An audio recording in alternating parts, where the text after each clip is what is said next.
এ বন্ধুরা, আমরা পাইপ কেবলটাই দিয়ে আটকাই। এই সেই কেবলটাই, এই কেবলটাই দিয়ে বাঁধার কারণ হচ্ছে যখন মিক্সার মাল ফালানো হয় তখন বাঁকা হয়ে যায়, ভাইব্রেটর করলেও বাঁকা হয়ে যায়, যাতে ডিস্টেন্সর না নড়ে এই জন্য কেবলটা দিয়ে আমরা আটকিয়ে দিই।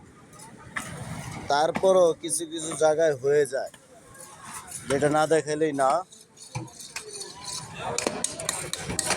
এখানে দেখুন, ঢালাই মিক্সার ফালিয়েছে, পাইপটা ছিল সোজা, দেখেন কেবলটায় আটকানোর পরও এই যে বাঁকা হয়ে আছে, ঠিক আছে, বাঁকা হয়ে গেছে।